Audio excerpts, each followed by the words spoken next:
ரெண்டு பேர் ஆமோசும் ஓசியாவும் இஸ்ரவேலுக்கு தீர்க்க தரிசனம் உரைக்கிறார்கள். என்ன உரைக்கிறார்கள்? ஆண்டவருடைய வார்த்தையின்படி நீ நடக்காதிருந்தால், ஆண்டவருடைய கட்டளையின்படி நீ நடக்காவிட்டால் உனக்கு அழிவு சடுதியாய் வந்துவிடும். கவனியுங்கள், ஆண்டவருடைய செய்தியை கூறி கூறி கூறி அவர்கள் ஆண்டவருடைய இருதயத்தை வெளிப்படுத்திக் கொண்டே இருந்தார்கள். ஆகவேதான் ஆண்டவர் தன்னால் நேசிக்கப்பட்ட எப்ராயிமை அவரை குறித்து சொல்லுகிற இன்னும் ஒரு வார்த்தையை வாசியுங்கள், நீங்கள் விளங்கும்படியாக. ஓசியா தீர்க்கதரிசியிலே எப்ராயிமை குறித்து சொல்லப்பட்டுள்ள ஒரு மேன்மையான வார்த்தை 11ஆம் அதிகாரம் 3வது வசனம். ஓசியா 11:3. நான் எப்ராயிமை கைப்பிடித்து நடக்க பழக்கினேன், ஆனாலும் நான் தான் தங்களை குணமாக்குறவர்கள் என்று அறியாமல் போய்விட்டார்கள். கவனித்துக் கொள்ளுங்கள், எப்ராயிம் யார்? எப்ராயிமுடைய தோற்றம் என்ன? எங்கே எப்ராயிம் உருவாகினான்? ஆண்டவர் ஜோசேப்பை நடத்தி வந்த வழியை வேதம் சொல்லுகிறது. கவனிங்கள், ஜோசேப் என்கிறவன் கைதியாக்கப்பட்டு எந்த விதமான நன்மையும் காணக்கூடாதபடிக்கு 13 ஆண்டுகள் அவன் சிறைவாசம் அனுபவிக்க வேண்டியிருந்தது. சரித்திரம் அதை சொல்லுகிறது. எல்லாவற்றை காட்டிலும் பரிசுத்த வேதம் அதை காண்பிக்கிறது. அப்படிப்பட்ட யோசேப்பை தேவன் உயர்த்தி, கவனிங்கள், அரியணையில் எகிப்து தேசத்திற்கு ராஜாவாக வைத்த பொழுது அவனுக்கு திருமண வாழ்க்கை உண்டாகி அவனுடைய வாழ்க்கையிலே முதலாவதாக ஒரு மகன் பிறக்கிறார். அவருக்கு மனாசே என்றும். கவனித்துக் கொள்ளுங்கள், ஏன் பேதையாய் போய்விட்டான்? எப்ராயிமே, நீ எங்கே உற்பத்தியானாய்? உன்னுடைய வாழ்க்கையில் சம்பவித்த நன்மைகள் என்ன? நீ அனுபவித்தவைகள் என்ன? இன்றைக்கு இந்த நிலைமைக்கு காரணம் என்ன? விளங்கிக் கொள்ளுங்கள். தேவன் தன்னுடைய ஜனத்தோடு பேசுவதற்கு ஒரு காரணம் உண்டு. அதை இந்த காலையில் ஒவ்வொரு தேவ பிள்ளைகளும் விளங்கிக் கொள்ளட்டுக்கும். இரண்டாவதாக ஒரு மகன் பிறக்கிறான். அவனுக்கு யோசேப்பிட்ட பெயர் தான் எப்ராயிம். வாசித்துக் கொள்ளுங்கள், ஆதியாகமங்களின் புஸ்தகம். எல்லாரும் வேதாகமத்தை திறந்து கொள்ளுங்கள். உங்கள் பரிசுத்த வேதத்தில் ஆதியாகமம் 41வது அதிகாரத்திற்கு சத்திய வசனம் இப்படி சொல்லுகிறது. வாசிக்கலாம். 52வது வசனம் படியுங்கள். 52வது வசனத்தை படியுங்கள். 41ஆம் அதிகாரம் 52வது வசனம். நான் சிறுமைப்பட்டிருந்த தேசத்தில் தேவன் என்னை பலுக பண்ணினார் என்று சொல்லி இளையவனுக்கு எப்ராயிம் என்று பெயரிட்டான். என்ன அர்த்தம்? எப்ராயிம் என்றால் என்ன அர்த்தம்? இங்கே கவனித்துக் கொள்ளுங்கள் தேவ பிள்ளைகளே.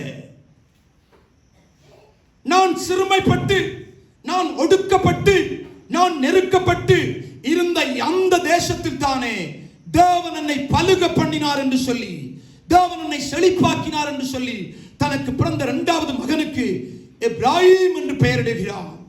ஒவ்வொரு முறையும் தன்னுடைய மகனை கூப்பிடுகிற பொழுது, மனாசே, தேவனின் துக்கங்களை மறக்க பண்ணினார். எப்ராயிம், தேவன் நான் ஒடுக்கப்பட்டு நெருக்கப்பட்டு இருந்த தேசத்தில் என்னை பலுக பண்ணினார் என்று தேவனை துதிக்கும் வண்ணமாய் பெயரை வைத்தவன்.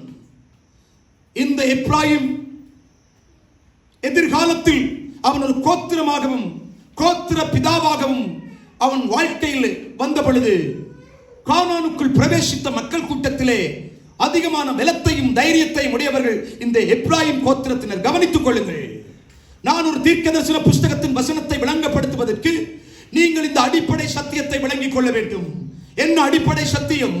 தேவன் அவன் நெருக்கி ஒடுங்கி அவன் நொந்து போய் இந்த தேசத்தில் அவனை விசாலத்தில் உயர்த்தி மகிழ பண்ணின பொழுது அவன் வைத்த பெயர் எப்ராயிம்.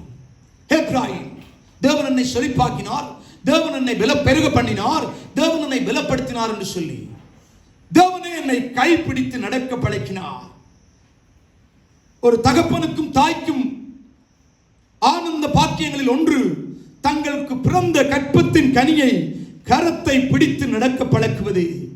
எவ்வளவு சந்தோஷமாயிருக்கும்!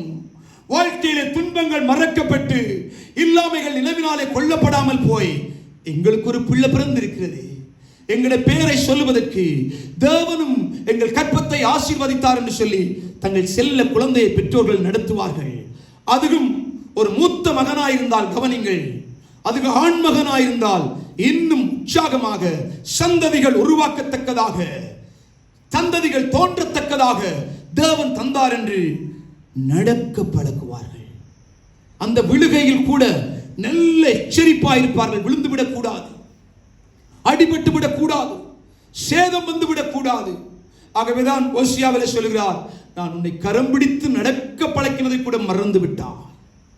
தேவ பிள்ளைகளே, எப்ராயிம் பேதையாக்கப்பட்டதற்கு மூல காரணங்களை நான் இன்றைக்கு சொல்ல விரும்புகிறேன். தேவனுடைய நன்மைகளை ருசித்து, தேவனுடைய அற்புதங்களை அனுபவித்து, தேவ கரத்தினாலே நடக்க பழக்கி ஆளாக்கப்பட்டு உயர்ந்த ஒரு ஸ்தானத்துக்கு வந்த பொழுது அவன் எப்படி பேதையாக்கப்பட்டு விட்டான். கவனித்துக் கொள்ளுங்கள். ஆவிக்குரிய வெளிச்சத்தை பெற்றுக்கொண்டால் உங்களுடைய வாழ்க்கையும் ஒரு சிறப்பானதாய் அமைந்து கொள்ளும். புறா என்றால் எல்லாருக்குமே ரொம்ப விருப்பம், அழகான பறவை. ஆகவேதான் புதிய ஏற்பாடு சொல்லுகிறது, ஊழியத்துக்கு போகிற பொழுது, ஆண்டவர் ஊழியத்துக்கு வேலையாட்களை அனுப்புகிற பொழுது சர்ப்பத்தை போல வினாவுள்ளவர்களாகவும் புறாவை போல கபடற்றவர்களாயும் இருங்கள். ஒரு கபடில்லாத, ஒரு கள்ளம் கபடம் இல்லாத ஒரு தூய்மையான பறவை புறா. நோவா என்கிறவனை நீங்கள் அறிந்திருக்கிறீர்கள். அவன் தேவன் இந்த பூமியை அழித்த பொழுது ஒரு பேழையை உண்டு பண்ண சொல்லி அவன் தேவனுடைய வார்த்தைக்கு கீழ்ப்படிந்து பேழையை உண்டு பண்ணி, அந்த வெள்ளம் வத்தி இருக்குதா, நாங்கள் பூமியிலே இறங்கி நம்முடைய வேலைகளை செய்யலாமா என்று பரிசோதிப்பதற்கு முதலாவது அனுப்பின பறவையின் பெயர் காகம். ஒரு காகத்தை அனுப்பினான். ஆதியாகமம் 8வது அதிகாரத்தில் இதை படிக்கலாம். கவனித்துக் கொள்ளுங்கள். அந்த காகம் போக்கும் வரத்துமாயிருந்தது. அது தன்னுடைய வேலையை செய்து கொண்டிருந்தது.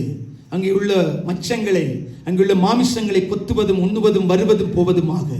அதனாலே ஒரு அடையாளத்து குறிப்பையும் காண முடியாமல் போய்விட்டது. ஆகவே இப்பொழுது நோவா ஒன்று செய்கிறார், ஒரு புறாவை அனுப்புகிறார். புதிய சந்ததி தோன்றி இருக்கிறது. ஆதாமிலிருந்து வந்த சந்ததி அனைத்தும் அழிக்கப்பட்டு விட்டது.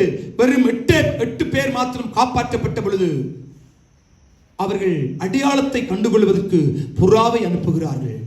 அந்த புறா, வேதம் சொல்லுகிறது, உள்ளம் கால் வைக்க இடமில்லாமல் திரும்பி நோவாவிடத்துக்கு வந்து கொண்டது.